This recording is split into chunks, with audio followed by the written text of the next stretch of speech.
Octavo febrero 1944, Atlántico Norte, 200 metros al norte de Islandia. El suboficial William Thompson se apoyó en la encimera de la cocina mientras el HMS Fortitude se balanzaba entre olas de 4,5 metros. El hielo se desprendía de la superestructura del destructor como cascadas congeladas. A través del ojo de buey, vio a un marinero desplomarse sobre el montaje del cañón de proa. El hombre se desplomó en pleno vuelo, su cuerpo golpeando la cubierta con un ruido sordo que Thompson sintió a través del acero bajo sus botas. Dos compañeros lo arrastraron hacia la escotilla, con las piernas colgando como un peso muerto. El artillero era el tercer hombre en caer esa mañana. Ni siquiera eran las 9. Thompson volvió a su puesto, una cocina de apenas 2,5 metros cuadrados, encallada entre el calor de la sala de máquinas y el frío glacial del Ártico.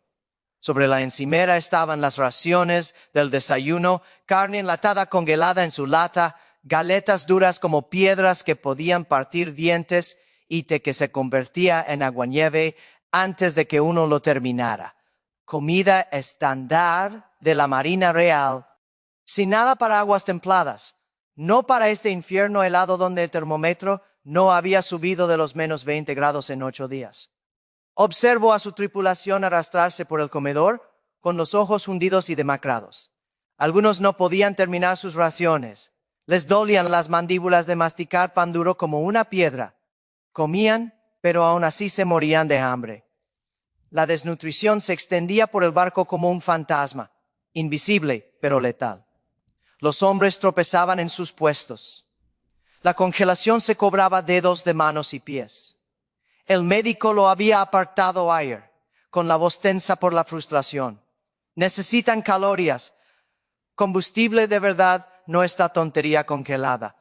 Thompson contempló las menguantes provisiones y sintió el peso de cada hombre en ese barco sobre sus hombros, lo que el Ministerio de Guerra más tarde descartaría como una absurda improvisación de que estaba a punto de convertirse en el secreto que mantuvo con vida a 15,000 marineros de los convoyes árticos. Durante 18 meses, los convoyes árticos se enfrentaron a una prueba de fuego que el propio Winston Churchill calificó como el peor viaje del mundo.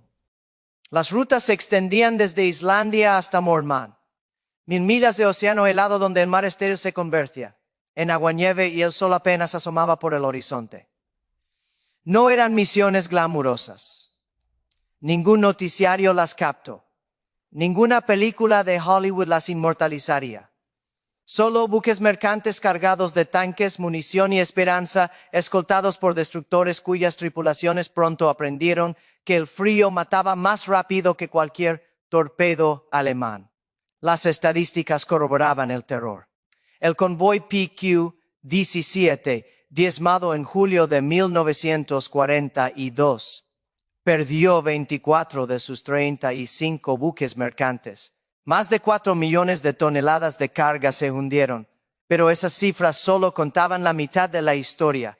La otra mitad estaba escrita en los registros médicos, en las largas columnas que documentaban la hipotermia, las congelaciones y lo que los médicos llamaban eufemísticamente agotamiento por frío. Los hombres no solo morían por bombas de la Luftwaffe y la Unión Soviética. Murieron porque sus cuerpos simplemente se quedaron sin energía. Operando a temperaturas que descendían por debajo de los 30 grados Celsius, los marineros de la Royal Navy se enfrentaron a condiciones que ridiculizaban las raciones estándar. El Ministerio de Abastecimiento había calculado las necesidades calóricas diarias basándose en las operaciones en el Mar del Norte, un clima moderado y temperaturas razonables. Habían asignado 3,200 calorías por hombre al día, enlatadas en forma de carne enlatada, leche condensada, galetas duras y té. Debería haber sido suficiente. No lo fue, ni siquiera se acercó. Las operaciones en el Ártico exigían un cálculo diferente. Los hombres que trabajaban guardias de 18 horas en un frío bajo cero quemaban calorías como si fueran hornos. Tan solo mantener la temperatura corporal central consumía energía a un ritmo que los nutricionistas del ministerio en tiempos de paz jamás habían considerado. Un marinero picando hielo de un soporte de cañón durante 6 horas podía quemar 5,000 calorías. Un fogonero trabajando en las salas de máquinas, pasando de un calor infernal a un viento ártico, podía quemar 6,000. La diferencia entre la ingesta y el gasto energético era una sentencia de muerte que se medía en semanas. Lo que hizo que la situación fuera particularmente devastadora fue cómo el frío convertía los alimentos en un arma. La carne enlatada, alimento básico de las raciones militares británicas desde la guerra de Boer, se endureció de la noche a la mañana. Los hombres necesitaban cuchillos para sacar porciones de las latas. Las galletas Hardtack, ya conocidas por su densidad casi insoportable, se volvieron literalmente pétreas. La mantequilla se solidificó en rocas amarillas. Incluso el té caliente se congelaba antes de que un hombre pudiera terminar su taza. A los marineros se les entregaban raciones que físicamente no podían consumir con la suficiente rapidez para obtener las calorías que necesitaban desesperadamente. Los médicos de a bordo documentaron la progresión con precisión clínica. Primero llegó el agotamiento, los hombres se movían y pensaban más despacio. Luego los temblores, las manos les temblaban tanto que no podían sujetar las herramientas. Después los colapsos, los cuerpos simplemente se rendían ante la falta de calorías. Para la tercera semana de un convoy típico, el 20% de las tripulaciones presentaban síntomas de desnutrición. Para la cuarta semana, algunos barcos informaron que había hombres demasiado débiles para hacer guardia. El comandante Jeffrey Wilson, capitán del HMS Beagley, escribió en su bitácora: «El frío es un enemigo más eficaz que cualquier cosa que Dunir haya desplegado. Mis artilleros pueden combatir el U-boat, no pueden combatir el hambre disfrazada de raciones estándar». El almirante sabía que tenían un problema. A finales de 1943, habían encargado un estudio sobre las necesidades nutricionales del Ártico. El informe, entregado en enero de 1944, recomendaba aumentar las raciones a 4,500 calorías diarias, haciendo hincapié en alimentos ricos en grasas y proteínas que pudieran consumirse rápidamente. Las recomendaciones fueron archivadas y puestas en revisión. Su implementación requeriría una reestructuración logística en toda la flota del Atlántico Norte. Llevaría meses, quizá años. Los hombres destinados en el Ártico no disponían de meses. Tenían los convoys programados para febrero, marzo y abril. Tenían los suministros ya cargados en barcos que ya estaban en alta mar. Y tenían cocineros que entendían algo que el Ministerio de Abastecimiento ignoraba. Cuando la doctrina falla, la improvisación se convierte en doctrina. Los oficiales no lo entendían. ¿Cómo iban a entenderlo? Comían en el comedor de oficiales, donde las comidas llegaban en platos de porcelana y el té se mantenía caliente en teteras de plata aisladas del frío. El teniente Ashford se había reído cuando Thompson pidió raciones extra de grasa. ¿Qué piensas hacer con tanta manteca?, preguntó. Engrasar los canones de cubierta.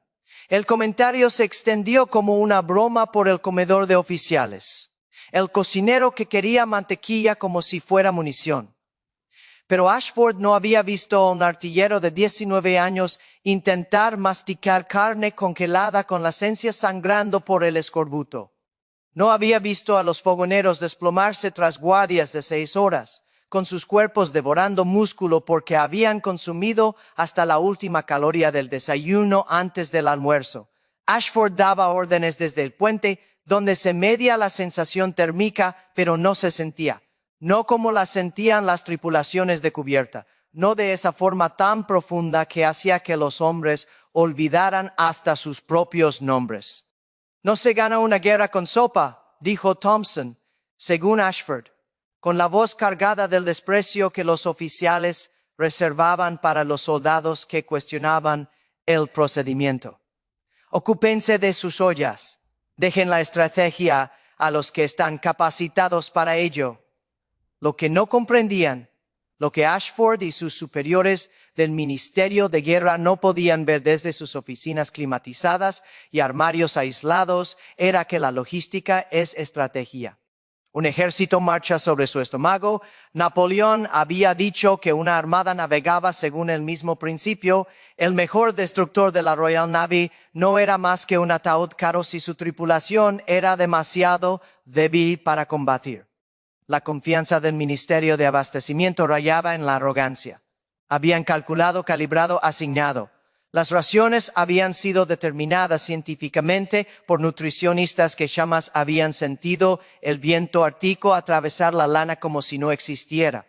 Las porciones habían sido medidas por oficiales de logística que nunca habían visto a un hombre intentar comer mantequilla congelada con dedos que ya no se doblaban. Todo era óptimo sobre el papel en Londres, en habitaciones donde se mantenía caliente. Mientras tanto, a 480 kilómetros al norte, la realidad contaba una historia diferente. El Lams Achilles informó de 8 hombres hospitalizados por desnutrición en una semana. El HMS Javelin registró 12 casos de congelación avanzada, todos en miembros de la tripulación que habían mostrado signos de deficiencia calórica. El destructor Oribe perdió a un hombre que se quedó dormido durante su guardia, demasiado exhausto para mantenerse consciente. Había consumido su ración completa esa mañana. Simplemente no fue suficiente. Thompson intentó seguir los procedimientos adecuados. Presentó una solicitud de leche condensada y grasa de res adicionales, citando los requerimientos calóricos que había observado. El formulario fue devuelto con el sello denegado. Las raciones eran adecuadas según el estándar del ministerio. Intentó explicárselo al médico del barco, quien estuvo completamente de acuerdo, pero no tenía autoridad para invalidar las regulaciones de suministros. Incluso se lo mencionó al capitán durante una inspección, solo para que le respondieran: arreglátelas con lo que tienes, Thompson.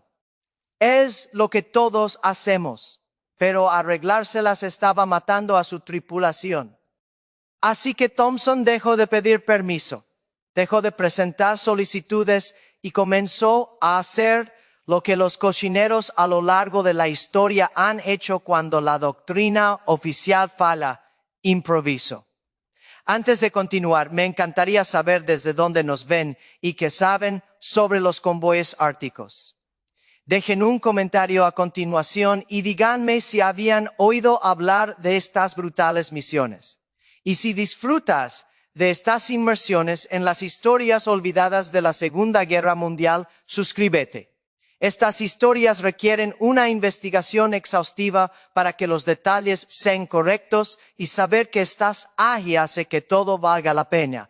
Todo comenzó a las 2 de la madrugada con frustración y desesperación. Thompson estaba solo en su cocina, mirando lo que la tripulación llamaba desperdicios, las sobras que normalmente se tiraban por la borda: avena apelmazada del desayuno, media lata de grasa de res que se había sacado del guiso aguado, leche condensada, espesa y dulce, una preciada bolsa de azúcar racionada como si fuera munición. Basura. Nada que un cocinero cuerdo miraría 2 veces. Pero Thompson ya no pensaba como un cocinero, pensaba como un ingeniero. Los hombres eran máquinas. Las máquinas necesitaban combustible. Los guisos aguados y el pan congelado no servían. Lo que su tripulación necesitaba era algo denso, algo que concentrara el máximo de calorías en el mínimo volumen, algo que no se congelara y que se pudiera comer rápidamente entre guardias. Encendió la estufa y esperó a que se calentara. Entonces tomó una decisión que o salvaría vidas o lo llevaría a un consejo de guerra. Vertió la grasa de res en su olla más grande y la observó derretirse. La grasa animal fundida se volvía translúcida bajo la llama. El olor intenso y denso llenó la pequeña cocina. Añadió la avena, revolviendo hasta formar una pasta espesa, y luego vertió la leche condensada. La mezcla burbujeó y siseó. Añadió azúcar, más de la que indicaba cualquier receta, y una generosa pizca de sal. La combinación parecía lodo industrial de un color marrón grisáceo y brillante, más un experimento químico que comida. Thompson la dejó cocinar durante 20 minutos, revolviendo constantemente, observando cómo los ingredientes se fusionaban en algo nuevo, algo que podría funcionar o envenenar a toda su tripulación. Vertió la mezcla en una bandeja de hojalata poco profunda y la llevó al único punto frío de la cocina, donde el mamparo tocaba el casco exterior. En una hora se había solidificado hasta adquirir la consistencia de un bizcocho denso y el peso de un ladrillo. Cortó un cuadrado de 5 x 5 centímetros. Se sentía sustancioso en su mano, pesado. Le dio un mordisco. La textura era gomosa, casi cerosa, con un dulzor que contrastaba con la untuosidad de la grasa. Su sabor era distinto a todo lo que había preparado antes.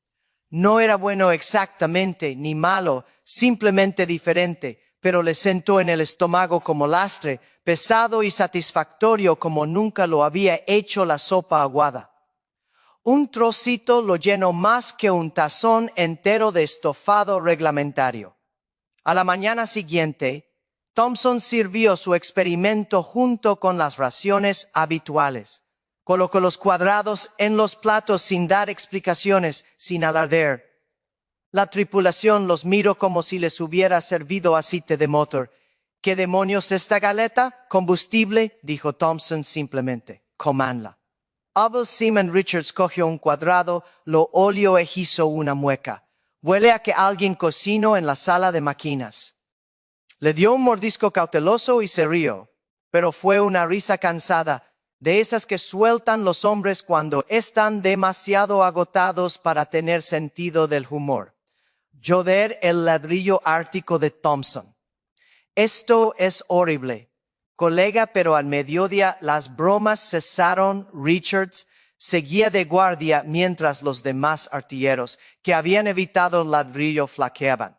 Tenía energía. Estaba abrigado. 6 horas después de empezar su guardia, mientras los hombres a su alrededor temblaban y tropezaban, Richard se mantenía firme. Para la hora de la cena, la noticia se había extendido por todo el barco. La mitad de la tripulación hacía cola para pedir los ladrillos. Thompson trabajó toda la noche perfeccionando su receta y aumentando la producción. Aprovechaba hasta el último retazo, restos de avena del desayuno, grasa de res descremada del estofado del almuerzo, leche condensada diluida con agua. Colgaba latas cerca de las tuberías de vapor de la sala de máquinas para descongelar los ingredientes congelados. No se desperdiciaba nada. Los ladrillos evolucionaron. Thompson añadió cacao en polvo que robaba en pequeñas cantidades de los suministros de los oficiales. Experimento con fruta seca. Pasas que se rehidrataban en la mezcla caliente. Prensó la mezcla para que los hombres pudieran llevar trozos en los bolsillos de sus abrigos. Cada lote era una pequeña revolución nacida del ensayo y error en un espacio tan reducido que podía tocar ambas paredes a la vez. La transformación fue sutil al principio, pero luego imposible de ignorar. Los hombres que habían estado cumpliendo turnos con la mirada perdida empezaron a moverse más rápido, a enderezarse. Los artilleros de cubierta dejaron de desplomarse tras guardias de 6 horas. Las bajas por enfermedad matutinas, que habían promediado 15 hombres al día, bajaron a 7, luego a 5. Una mañana, el fogonero Davies le apretó el hombro a Thompson con una mano llena de cicatrices. No sé qué estás haciendo, Cookie, pero sigue haciéndolo. Tengo hijos en casa. Me gustaría volver a verlos. Thompson asintió con un nudo en la garganta. No podía expresarlo con palabras. No podía explicar que volaba a ciegas, que cada tanda era en parte ciencia y en parte oración, que vivía aterrorizado de que la siguiente pudiera enfermar a alguien, así que simplemente siguió cochinando. Entonces llegó la tarde que lo demostró todo. 16 de febrero 1944. La Luftwaffe los encontró a las 14:30. Los bombarderos 88 surgieron de las nubes bajas, sus sombras se desplazaban velozmente sobre el mar helado. Los cañones antiaéreos tronaban. El aire se llenó de metralla, humo y el silbido de las bombas al caer. Thompson agarró una olla de ladrillos y abrió de una patada la escotilla de la cocina. El ayudante de cocina le gritó: «¿Estás loco?» Thompson lo ignoró. Salió a cubierta, directo al infierno. El viento golpeó como un puño. El frío fue instantáneo, absoluto. Las explosiones azotaban el agua a su alrededor, se arrastró hacia la torreta de proa. La olla se le pegaba al pecho. Antes de haber recorrido 3 metros, ya tenía hielo en las cejas. Los artilleros lo miraban como si fuera un fantasma. 4 hombres con los rostros ennegrecidos por las quemaduras de pólvora y las manos en carne viva de tanto manipular los proyectiles congelados. Thompson les metió ladrillos en las manos con manillas. «Sigan disparando». Comieron de pie, engullendo los densos panes entre salvas, metiéndoselos en la boca con los dedos entumecidos. Thompson los vio volver en sí, vio cómo el color regresaba a sus rostros grises, vio cómo sus manos se mantenían firmes sobre los mecanismos de disparo. «Por Dios, Cookie», gritó el artillero principal por encima del caos. «¿Acaso quieres que te maten?» Thompson sonrió con los dientes castañeteando. «¿Todavía no te has decidido?» Hizo 3 viajes más a los canones de popa, a los puestos de observación del puente, a los lanzadores de cargas de profundidad. Cada vez el frío intentaba matarlo.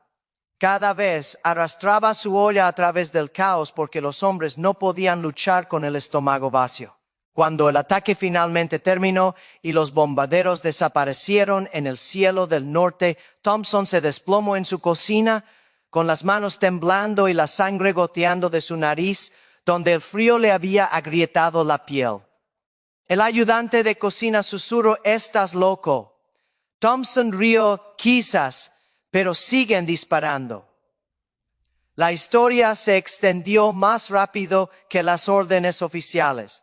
Durante la siguiente transferencia de suministros, las tripulaciones del HMS Bagley navegaron junto al HMS Fortitude en la breve calma entre tormentas. Un señalero gritó a través del espacio: «He oído hablar de los pasteles de combustible de tus cocineros. Nuestros muchachos están cayendo como moscas. ¿Puedes compartir la receta?» Llevaron a Thompson al puente. El capitán Winters, un hombre que rara vez sonreía, lo estudió con una expresión que podría haber sido de respeto. «¿Quieren tu receta, Thompson?» «Envíales la señal con los detalles». Thompson, en la estación de señales, dictaba los ingredientes mientras el señalero los traducía a código Morse. La lámpara parpadeaba sobre el agua fría. Avena, carne de res, grasa, leche condensada, azúcar. Mezclar en caliente, aplanar, cortar en cuadrados. La respuesta llegó minutos después. «Recibido, lo intentamos. Que Dios nos ayude». En una semana, la receta saltó de barco en barco como un secreto. Los cocineros de los buques mercantes la probaron con lo que tenían a mano, cambiando la manteca de cerdo por grasa de res, la melaza por azúcar. Algunas tandas salieron mejor que otras. Todas funcionaron. Todas mantuvieron a los hombres en pie. Los ladrillos se convirtieron en la comida no oficial de los convoyes árticos, que se pasaba de mano en notas manchadas de grasa. «Hemos probado tu receta. La tripulación aún no se ha amotinado. Gracias. Mis muchachos la llaman la bomba de Thompson. Sabe a mierda, pero piden más». La evidencia médica era innegable. El médico del HMS Fortitude recopiló estadísticas que ilustraban la situación mejor que cualquier testimonio. Antes de la improvisación de Thompson, Los casos de malnutrición promediaban 18 por semana y el 12% de la tripulación presentaba síntomas de agotamiento por frío. Tras su implementación, la malnutrición se redujo a 7 casos por semana y el agotamiento por frío al 4%. Las lesiones por congelación que requerían hospitalización disminuyeron un 35%. Las cifras no mentían. El cirujano del barco, el teniente Harrison, presentó un informe al almirante T. La ración hipercalórica improvisada, desarrollada por el suboficial mayor Thompson, había demostrado ser más eficaz para mantener la preparación para el combate de la tripulación que cualquier protocolo aprobado por el ministerio. La ingesta calórica diaria aumentó de aproximadamente 3.200 a unas 4.800 calorías por hombre. El alto contenido en grasas de la ración proporcionaba una liberación sostenida de energía. Su forma sólida evitaba la congelación y permitía su consumo durante las operaciones. Se recomendaba su adopción inmediata en toda la flota. El informe fue recibido y archivado. Lo que el almirante no reconoció oficialmente, la flota lo adoptó igualmente. En el Megley, su cocinero modificó la receta, añadiendo guisantes secos molidos para un aporte extra de proteínas. En el carguero St. Lawrence le añadieron aceite de hígado de bacalao. La receta evolucionó, se adaptó y se fortaleció con cada modificación. Para el otoño de 1944, cientos de barcos llevaban las marcas de esta innovación no autorizada. La rebeldía de un hombre se había convertido en el instinto de toda una flota. La transformación no fue solo física. Los ladridos de Thompson cambiaron algo más profundo. Algo en la moral y la confianza. Los marineros sabían que alguien luchaba por ellos no con armas, sino con las herramientas que tuviera a su alcance. La cocina se convirtió en un refugio. Los hombres se quedaban cerca de la escotilla entre guardias, atraídos por el calor y la certeza de que a alguien le importaba si vivían o morían. Incluso el teniente Ashford, el oficial que se había burlado de la petición inicial de Thompson, cambió de opinión. Una mañana pasó por la cocina y se detuvo, observando las hileras de ladrillos que se enfriaban en los estantes. Cruzó la mirada con Thompson. Durante un largo rato, ninguno de los dos habló. Entonces Ashford asintió una vez. Continúa Thompson. No fue una disculpa, sino un reconocimiento. El cocinero que no combatió en la guerra con sopa había demostrado que, a veces, la supervivencia era una estrategia. A veces, el hombre en la cocina salvaba más vidas que el hombre en el puente. Para cuando los convoyes árticos concluyeron sus misiones en mayo de 1945, el improvisado pan de combustible de Thompson había mantenido a unos 15,000 marineros listos para el combate en condiciones que deberían haberlos matado. El registro oficial nunca lo reflejaría. Pero los hombres que habían comido esos panes, que habían sentido el calor extenderse por sus extremidades congeladas, que habían regresado a casa con familias que creían que nunca volverían a ver, lo sabían, lo recordaban. Sección 6. Secuelas y legado. 525 palabras. La guerra de Thompson no terminó con medallas, sino con un traslado. En julio de 1944, fue destinado a un depósito de suministros en Port South, donde cocinaba para marineros que nunca habían visto hielo más grueso que la escarcha en una jarra de cerveza. Era cálido, seguro y completamente vacío, seguía las recetas de los manuales oficiales y se sentía un impostor. Los demás cocineros lo trataban como una curiosidad. ¿Eres el del pastel de combustible? ¿De verdad funcionó? Thompson miró a esos hombres que habían pasado la guerra lejos de cualquier peligro mortal y sintió que se abría un abismo. Si dijo simplemente funcionó. De vez en cuando llegaban cartas, marineros del Fortitude, del Beagle, de buques mercantes en los que nunca había servido, breves, torpes, escritas a lápiz. Todavía usan tu receta. Han sobrevivido a otra tanda. Gracias, Cookie. Las guardaba en una lata de galletas, prueba de que lo que había hecho importaba, aunque a Londres no le importara. El reconocimiento oficial nunca llegó. Thompson presentó su informe por los cauces oficiales en septiembre de 1944, una ración improvisada de alto contenido calórico para las operaciones en el Ártico. Incluía testimonios, estadísticas médicas y la aprobación del capitán. Un oficial de suministros del Ministerio de la Guerra lo leyó durante el almuerzo. Era un hombre que nunca había estado en el mar, que había pasado la guerra en oficinas asignando tonelaje. Selló el informe con la anotación de no aprobado y escribió al margen: las modificaciones sobre el terreno socavaron la integridad de la cadena de suministro. El informe fue archivado, no destruido, simplemente enterrado en un armario donde acumularía polvo junto a miles de otros pequeños informes desesperados. Nadie en Londres quería admitir que la doctrina había fracasado, que la supervivencia había sido fruto de la desobediencia. Pero lo que el Ministerio de la Guerra rechazó, la historia lo preservó. El primer encuentro tuvo lugar en 1949 en un pub de Liverpool.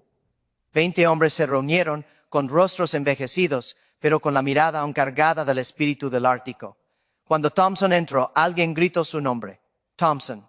Billy el maldito Thompson. Un marinero al que apenas reconoció lo abrazó con fuerza. Maldito loco, estás vivo, Mormon seguido. Es el cocinero, el de los ladrillos. Contaron historias que él no recordaba. Me salvaste la vida en el 44. Llevaba 12 horas de guardia.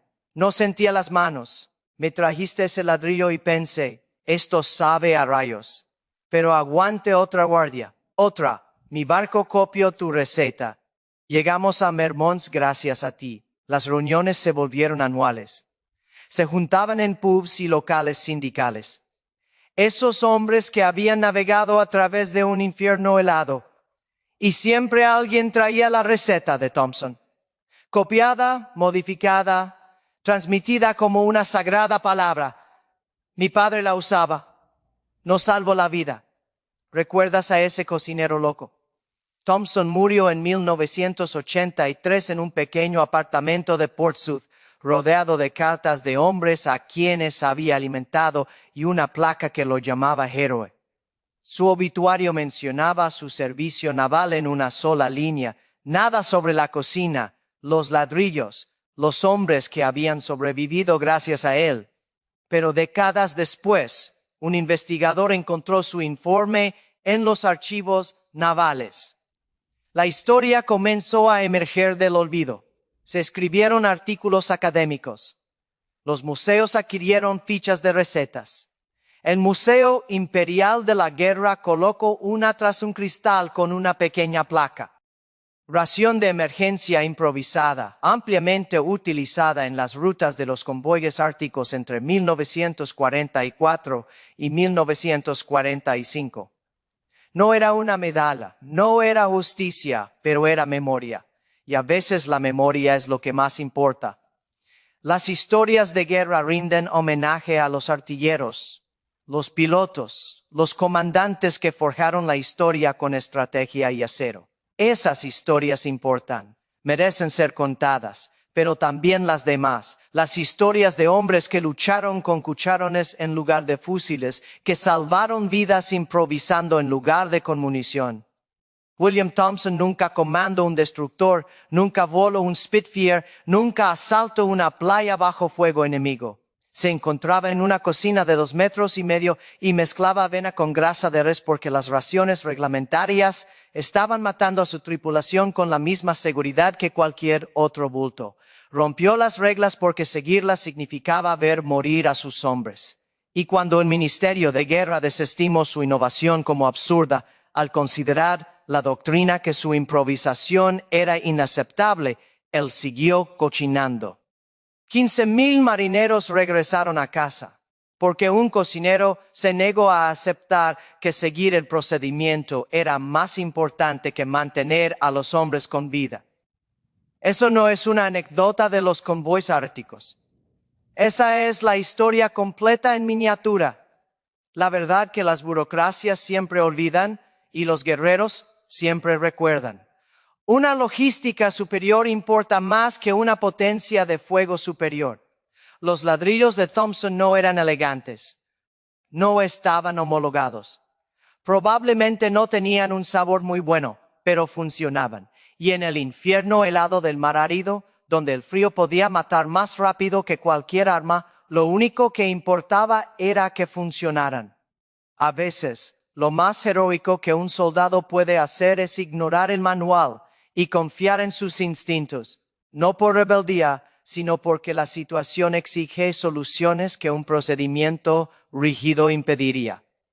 ¿Recuerdan al cocinero que lo demostró? El hielo nunca olvida. Nosotros tampoco deberíamos. Si esta historia les ha parecido tan fascinante como a mí al investigarla, les agradecería que le dieran a me gusta a este video y se suscribieran al canal.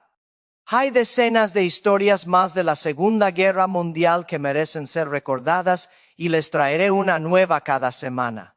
¿De qué debería hablar a continuación? Déjenme sus sugerencias en los comentarios.